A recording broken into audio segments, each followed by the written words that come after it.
नमस्कार, मैं हूं पुष्पेंद्र चौधरी और आप देख रहे हैं India voice Haryana Punjab bulletin में आपका स्वागत है। रुक करते हैं खबरों की ओर। पानीपत में एलआईसी की बीमा सखी योजना के उद्घाटन के दौरान हरियाणा के मुख्यमंत्री नायब सिंह सैनी ने कहा कि जब भी पीएम मोदी हरियाणा आए हैं, हरियाणा में हमेशा अलग जोश देखने को मिला है। पिछली बार देश के प्रधानमंत्री नरेंद्र मोदी जब पानीपत आए थे, तब भी उन्होंने बेटी बचाओ और बेटी पढ़ाओ का आह्वान किया था।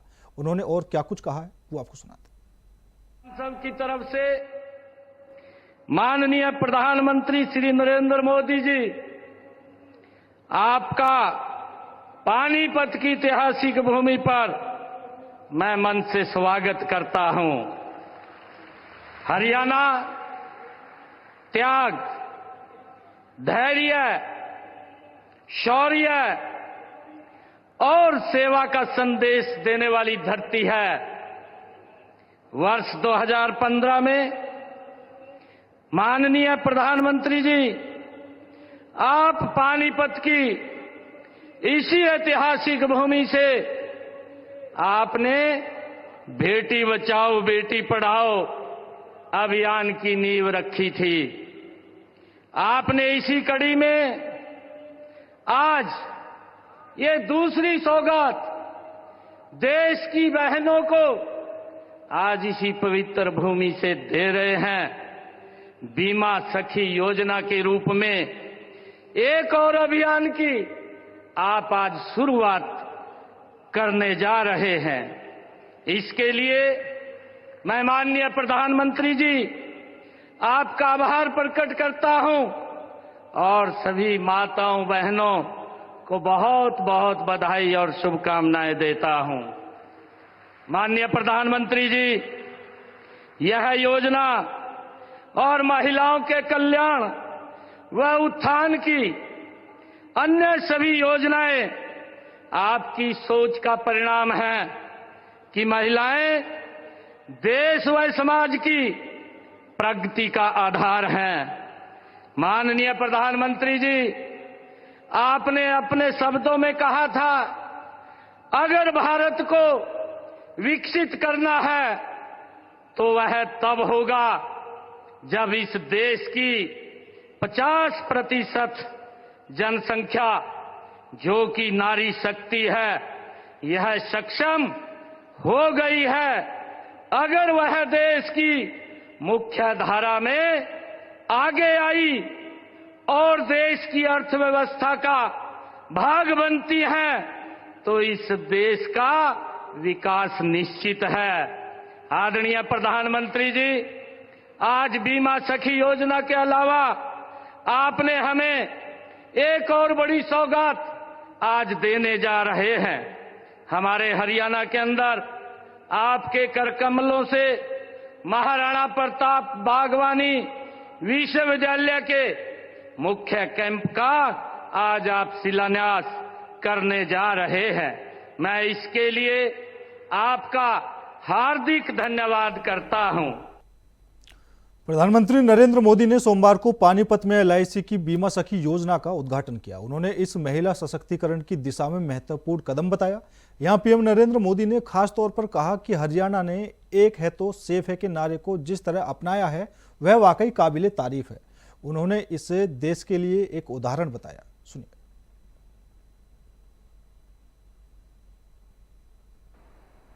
साथियों, चुनाव के दौरान आप सभी माताओं बहनों ने नारा दिया था, महारा हरियाणा, नॉन स्टॉप हरियाणा। उस नारे को हम सभी ने अपना संकल्प बना दिया है।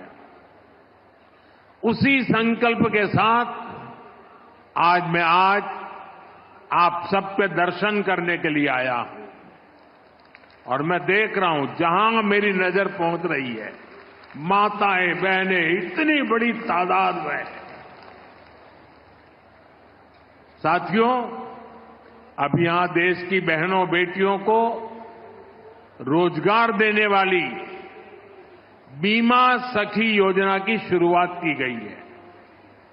बेटियों को भी यहां बीमा सखी के प्रमाण पत्र दिए गए हैं। मैं देश की सभी बहनों को बहुत बहुत बधाई देता हूं। साथियों, कुछ साल पहले मुझे यहां पानीपत से बेटी बचाओ बेटी पढ़ाओ अभियान शुरू करने का सौभाग्य मिला था। इसका सकारात्मक प्रभाव हरियाणा के साथ साथ पूरे देश में हुआ। अकेले हरियाणा में ही बीते दशक में हजारों बेटियों का जीवन बचा है। अब 10 साल बाद इसी पानीपत की धरती से बहनों बेटियों के लिए बीमा सखी योजना का शुभारंभ हुआ है। यानी हमारा पानीपत एक प्रकार से नारी शक्ति की प्रतीक भूमि बन गया है। इस जनधन योजना से 30 करोड़ से ज्यादा बहनों बेटियों के बैंक खाते खुले। क्या आपने कभी सोचा है अगर ये जनधन बैंक खाते ना होते तो क्या होता?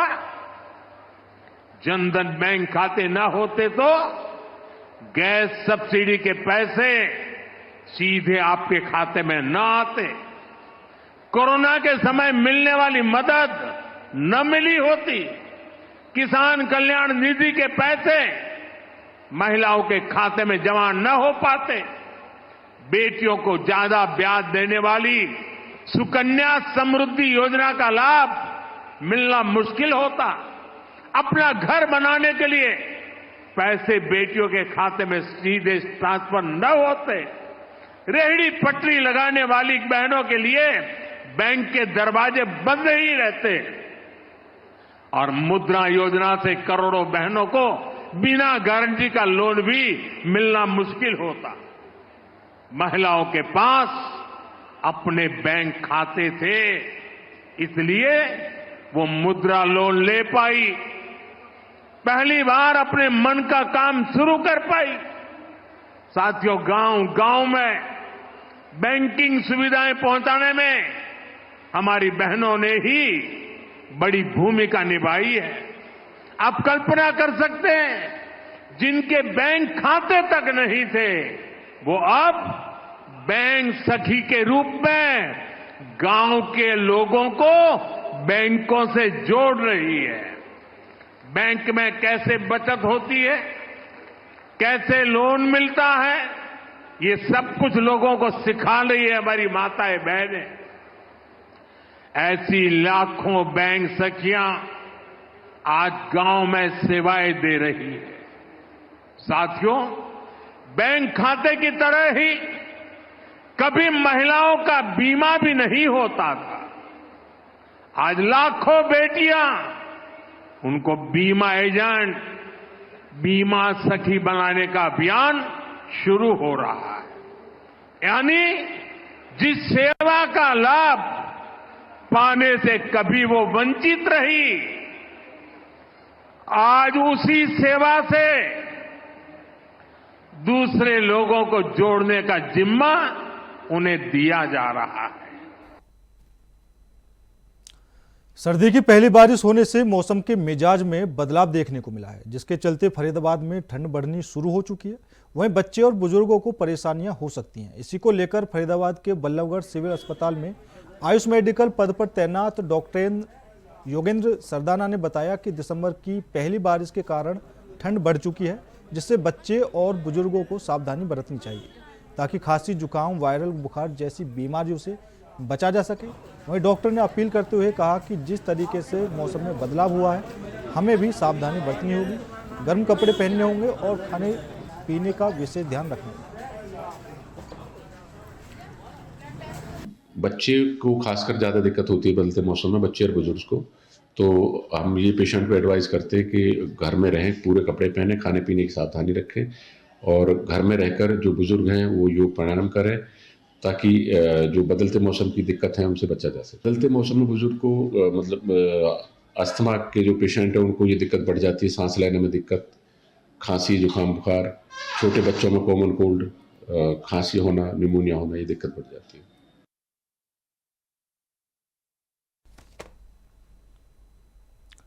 कुरुक्षेत्र में इंटरनेशनल गीता महोत्सव के अवसर पर जयराम विद्यापीठ में चल रहे गरीब कन्याओं के सामूहिक विवाह कार्यक्रम में पहुंचे मुख्यमंत्री सैनी की पत्नी सुमन सैनी नवविवाहिता जोड़े को आशीर्वाद दिया।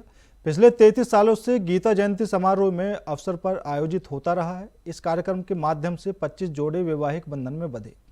सुमन सैनी ने कहा कि यह मेरे लिए सौभाग्य की बात है कि आज मैं इस कार्यक्रम में पहुंची और इस तरह के कार्यक्रम में लोगों को समाज सेवा करने के लिए प्रेरित करते हैं। प्रधानमंत्री नरेंद्र मोदी के पानीपत रैली पर बोलते हुए कहा कि प्रधानमंत्री नरेंद्र मोदी ने पहले भी पानीपत से बेटी बचाओ बेटी पढ़ाओ की शुरुआत की थी और आज प्रधानमंत्री मोदी ने बीमा सखी योजना के तहत प्रदेश की महिलाओं को बड़ी सौगात दी। इसके लिए उन्होंने हरियाणा की महिलाओं को बधाई दी। जयराम विद्यापीठ में यह 33वां सामूहिक विवाह समारोह है।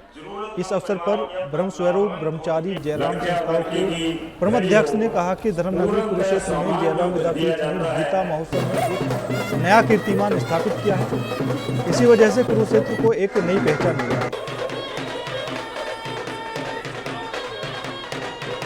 आदरणीय श्रीमती सुमन सैनी जी माननीय राष्ट्र के संरक्षण संवर्धन एवं उन्नयन हेतु जयराम विद्यापीठ में गीता जयंती महोत्सव पे हर साल हम अपने आश्रम के सभी ट्रस्टियों की तरफ से और गीता जयंती स्वागत समिति के जितने भी पदाधिकारी हैं उनका एक संकल्प है कि गीता जयंती का जो रस है हमारे जो ज़रूरतमंद बच्चे हैं उनकी मदद करना, चाहे वो शिक्षा का हो, चाहे चिकित्सा का हो, चाहे वो शादी का हो। हर साल 35 साल से लगातार जयराम विद्यापीठ में ज़रूरतमंद बच्चों का पाणी ग्रहण संस्कार हम लोग करवाते हैं। ये बच्चे शादी के बाद हमारे ही हैं, हम ही इनके माता पिता हैं, हम ही इनके भाई हैं। आज से हम ये संकल्प लेते हैं कि इनका पूरा जीवन जो आज ये पाणी ग्रहण संस्कार जिनका हो रहा है, ये जयराम विद्यापीठ के बच्चे अब हम इनको मानते हैं। पूरी इनकी सुरक्षा, पूरी इनकी व्यवस्था की देखरेख में इनके साथ हम समय बार बार लगाएंगे। ये एक सामाजिक काम है, बहुत ही पवित्र काम है। गीता जयंती पे जो और कार्यक्रम होते हैं ठीक है, एक वो मनोरंजन का साधन हो सकता है, अच्छी बात है। गीता का संदेश यहाँ से गीता कथा के माध्यम से जाता है।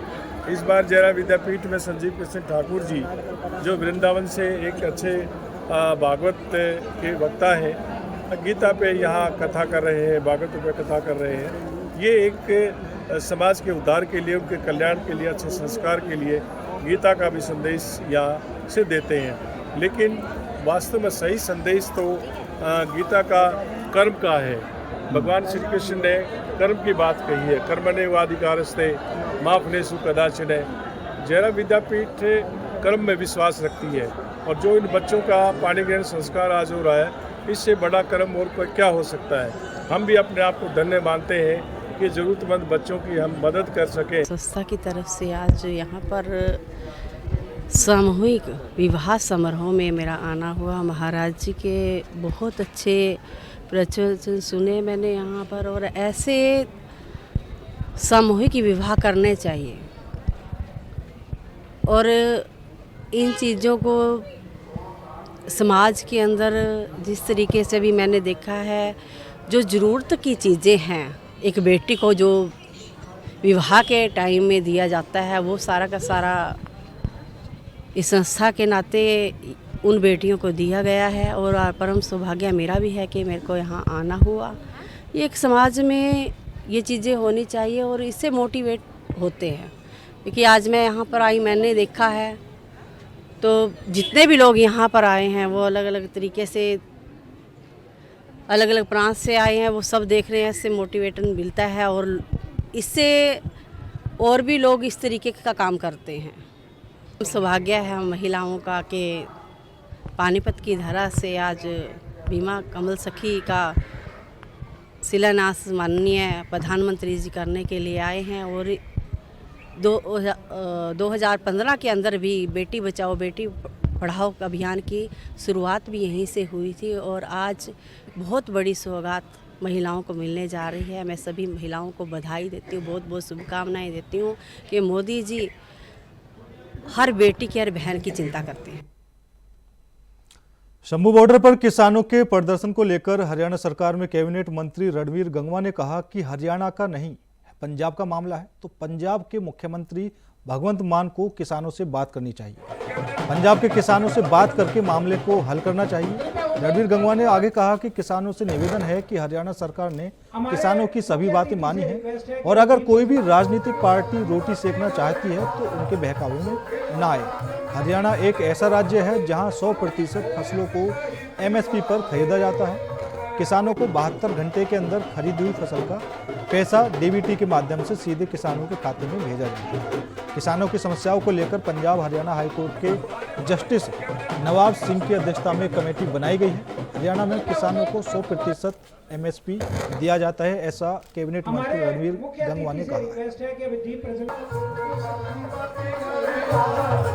निगम के चुनाव जो भी पेंडिंग है वो जल्दी कराए जाएंगे। मैं समझता हूँ कि नए वर्ष के अंदर शुरुआत में ही जो नगर निगम के चुनाव है वो हो जाएंगे, चाहे वो हिसार के हैं, चाहे वो रोहतक के हैं, चाहे करनाल के हैं, चाहे यमुनानगर के हैं, यहाँ पेंडिंग है और यहाँ के भी गुड़गांव के भी पेंडिंग है। मैं समझता हूँ कि जनवरी के अंदर चुनाव हो जाएंगे। सभी अधिकारियों को दिशा निर्देश दे दिए गए हैं कि वो सारे की सारी उसकी रिपोर्ट देने का काम करें। जहाँ जहाँ सड़कें टूटी हुई है उसको हम रिपेयर करेंगे और रिपेयर अच्छी तरीके से करेंगे। क्वालिटी के साथ कोई समझौता नहीं होगा। अगर कहीं कोई क्वालिटी में कहीं कोई कमी पाई जाती है तो अधिकारियों के खिलाफ फिर एक्शन लिया जाए। जहाँ तक हरियाणा प्रदेश अंबाला में एक सड़क हादसे में 3 दोस्तों की जान चली गई। इस दुर्घटना से पहले दोस्तों ने गाना गाया था। उन्हें नहीं पता था कि उनकी जिंदगी का यह आखिरी गाना होगा।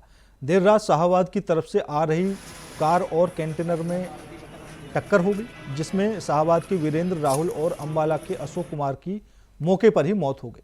सूचना मिलने पर मृतकों के परिजनों ने अस्पताल पहुंचकर बताया कि वीरेंद्र और राहुल अपने दोस्त अशोक कुमार को शाहबाद से अंबाला छोड़ने के लिए निकले थे। अंबाला लौटते समय उनकी कार आवारा पशु को बचाने के चक्कर में अनियंत्रित होकर और इसके बाद पलटकर दूसरी तरफ जा गिरी, जहां सामने से आ रहे कैंटर से टक्कर हो गई, जहां तीनों की मौके पर ही मौत हुई। सूचना पर पहुंची पुलिस ने सबको अपने कब्जे में लेकर पोस्टमार्टम के लिए भेज दिया है।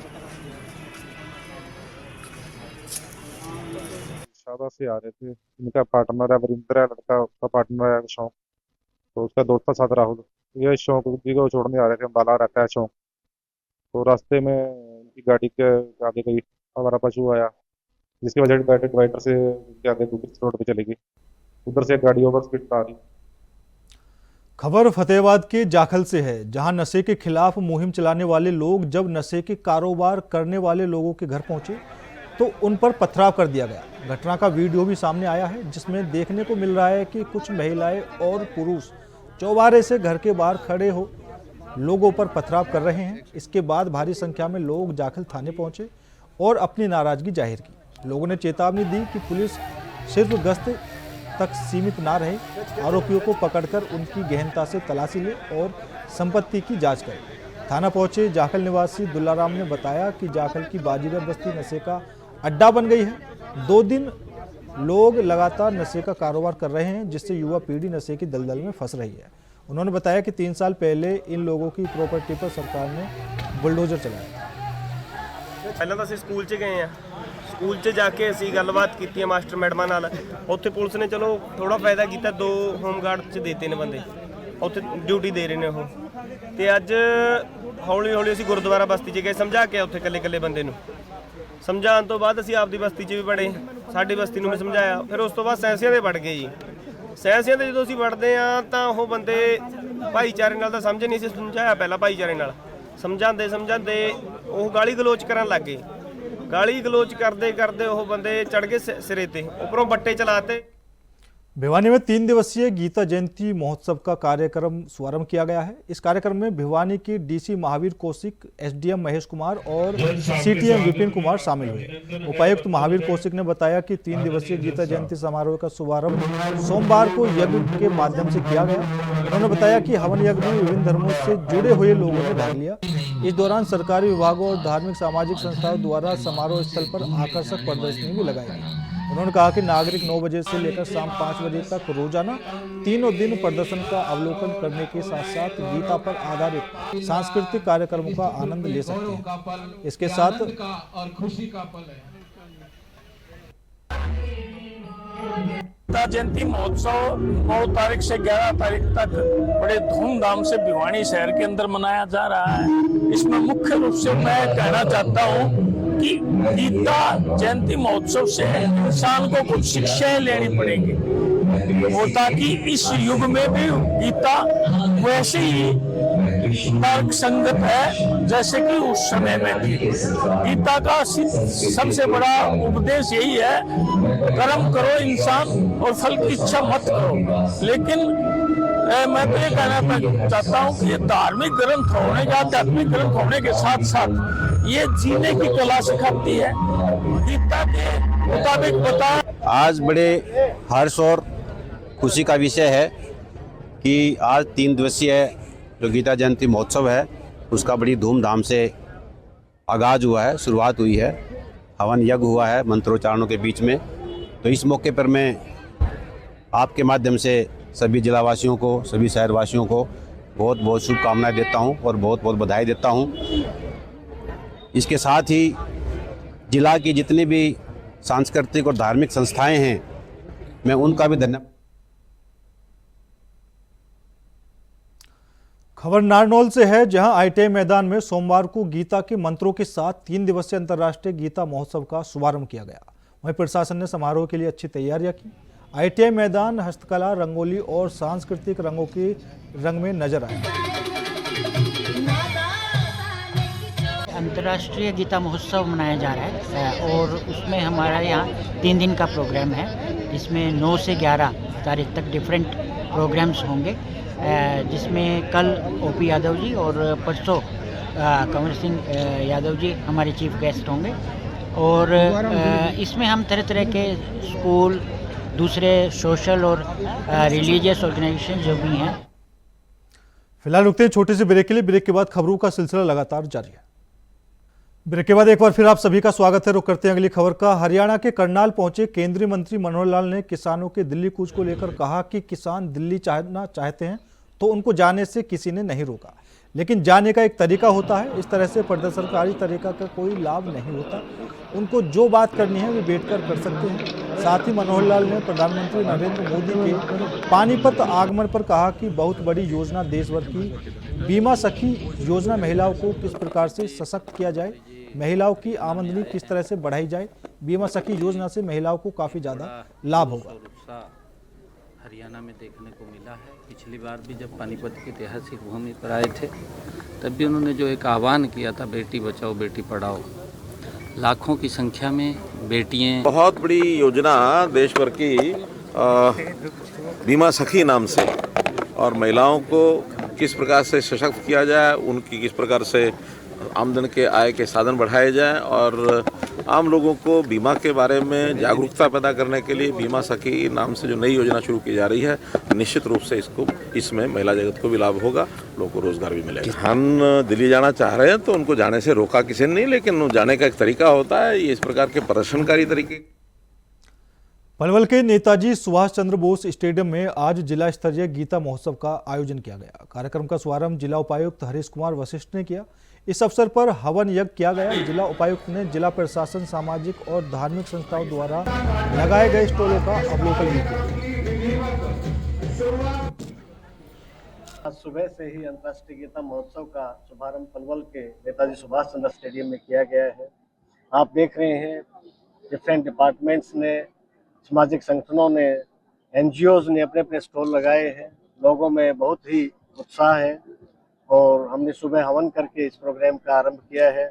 आने वाले दिनों में आदरणीय खेल युवा मंत्री श्री गौरव गौतम जी, हरेंद्र राम रतन जी व अन्य सभी वरिष्ठ अतिथि भी यहाँ आएंगे। एक बहुत ही शानदार प्रोग्राम रहेगा। पलवल की जनता की एक विशेषता है कि यहाँ सभी धर्मों के लोग मिलकर के गीता जयंती समारोह को मनाते हैं। शोभा यात्रा में मुस्लिम संगठन के लोग भी शोभा यात्रा पे फूल बरसा के इसका स्वागत करेंगे और इसी प्रकार गुरुद्वारा साहब के लोग भी लंगर की व्यवस्था कर रहे हैं शोभा यात्रा के लिए। विभिन्न स्टॉल पर प्रदर्शनी लगाई गई हैं, क्या उद्देश्य, किस तरह का मैसेज आता है? हमने इस गीता महोत्सव के उत्सव पे ये कोशिश की है कि गवर्नमेंट की जो डिफरेंट स्कीम्स हैं उनका डायरेक्ट लोगों को बेनिफिट यहीं दिया जाए। जो लोग भी यहाँ आएंगे उनको हम ऑनलाइन सर्विसेज की रजिस्ट्रेशन करवाएंगे और डिपार्टमेंट की डिफरेंट स्कीम्स के बारे में। फिलहाल मेरे साथ इस बुलेटिन में इतना ही। बाकी देश और दुनिया की तमाम खबरों के लिए देखते रहिए इंडिया वॉइस।